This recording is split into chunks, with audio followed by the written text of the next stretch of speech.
Co Ltd and Associate. File it under Lessons Learned.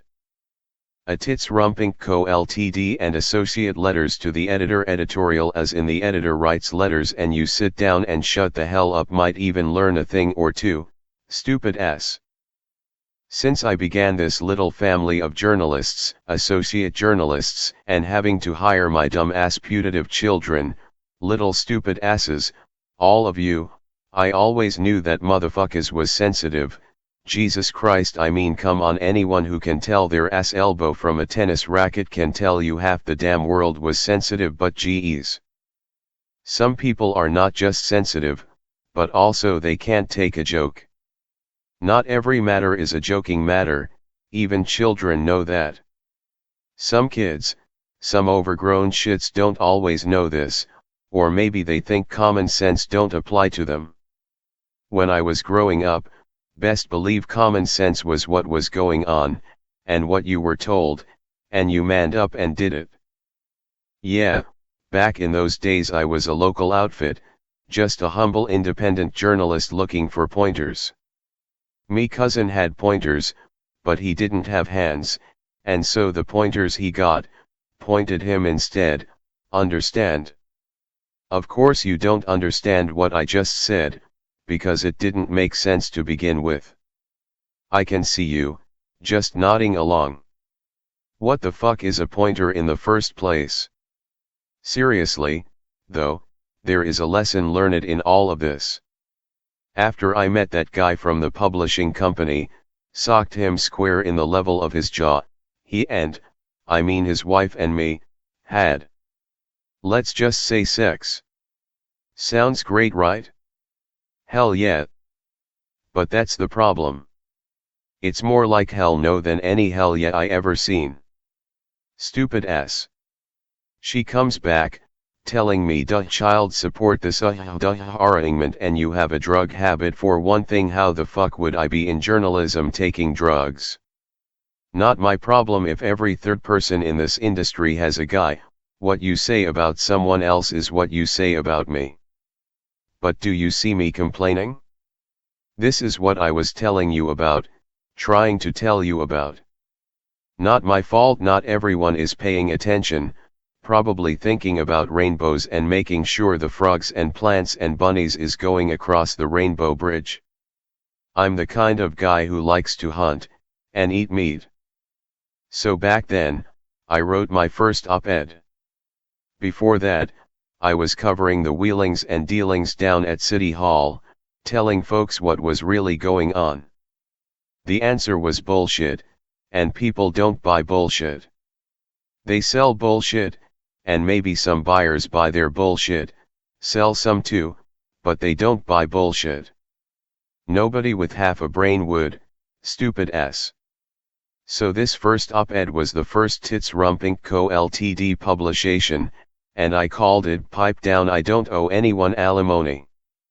She gets all sensitive, starts saying the article was about her.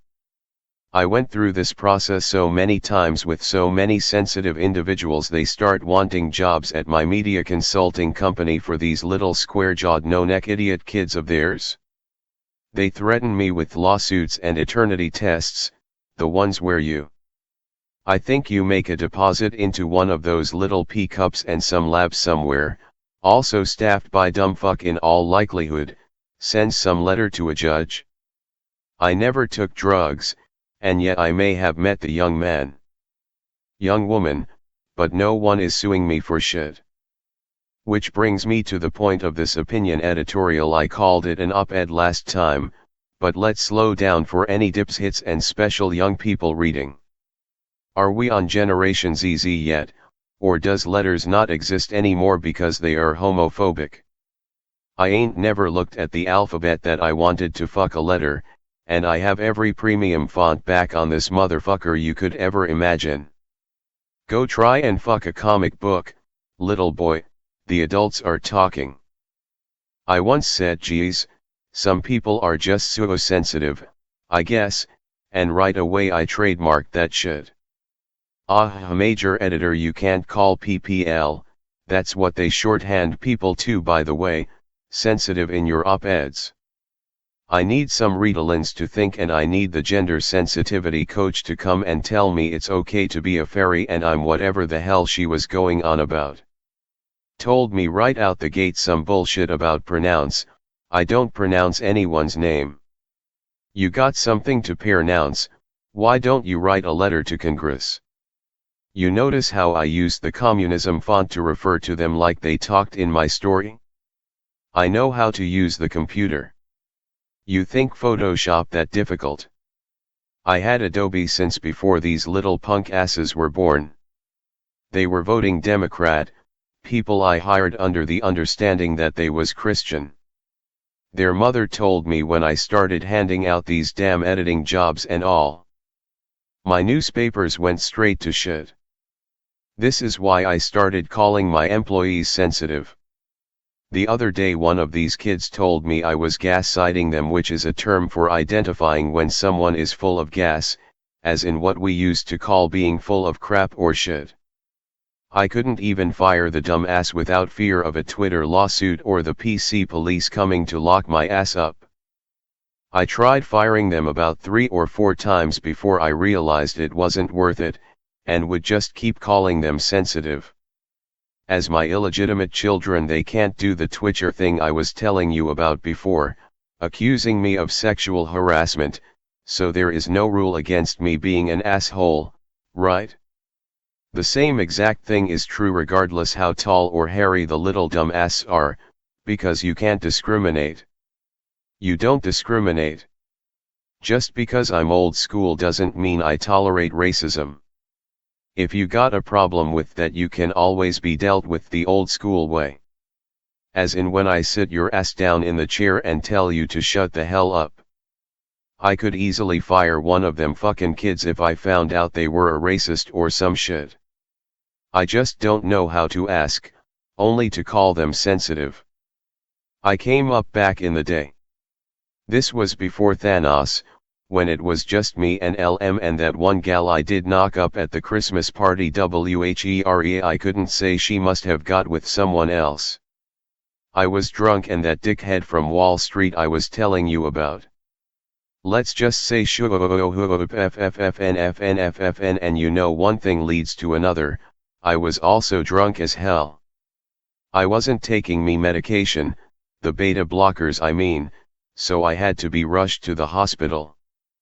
But I was in my damn boxers and she wasn't so fully clothed herself either, if you know what I mean. You know what I'm saying. I still believe that one wasn't my child, but it was the early 80s and feminism was on the rise. Unfortunately at that time I was in California, so I believe it may have misrepresented itself as an undie and may actually have been an succubus. Not undie like underage, jackass, water elementary. That bitch told me she was a mermaid, but I believe it now to have been a demon. Which is another thing. You pay child support to a demon? They don't eat food and they exhaust the public benefits with bullshit. They split into a multiplicity of forms upon manifestation. They know what your heart desires but also what it fears. I feared alimony cases and then boom. Mr. Ingoldt Primrose Tuts, TITSRUMP Publishing Inc. Co. Ltd.